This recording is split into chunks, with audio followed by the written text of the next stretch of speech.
আপনি ফিট, দৌড়াতে পারেন, সব ঠিক। কিন্তু তবুও মেডিকেলেই বাদ পড়বেন। আজ বলবো সেই ৫টা ভুল যেগুলোতে ৯০% প্রার্থী ধরা খায়।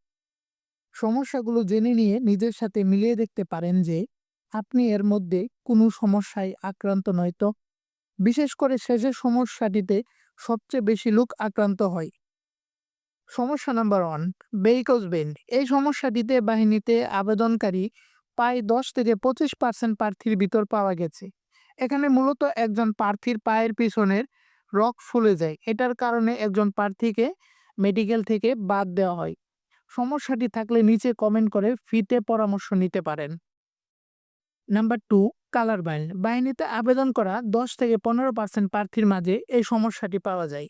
এই রোগীরা বিশেষ করে জন্মগত বা পারিবারিকভাবে এই রোগে আক্রান্ত হয়ে থাকে। এখানে তারা মূলত কিছু নির্দিষ্ট রং দেখতে বা চিনতে পারে না।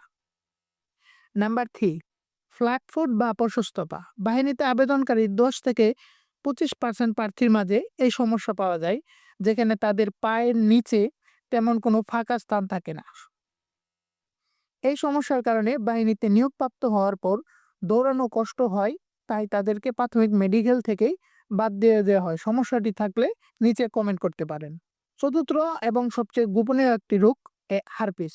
এটি প্রায় ১০ থেকে ২৫% প্রার্থীর ক্ষেত্রেও দেখা যায়, যেখানে প্রার্থীর যৌনাঙ্গতে কিছু ছোট ছোট দাগ বা ফোড়া হয়ে থাকে।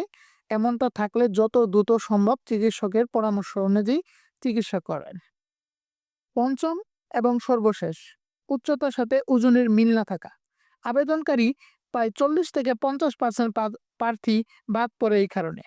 মনে রাখবেন, বিজ্ঞপ্তিতে যে উচ্চতা চাওয়া হয় তার চেয়ে অন্তত ২ ইঞ্চি উচ্চতা বেশি থাকা ভালো।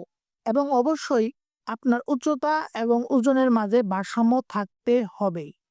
এবং আপনার শরীরে অতিরিক্ত মেদ বা চর্বি থাকলে আপনাকে বাদ দেওয়ার সম্ভাবনা সবচেয়ে বেশি।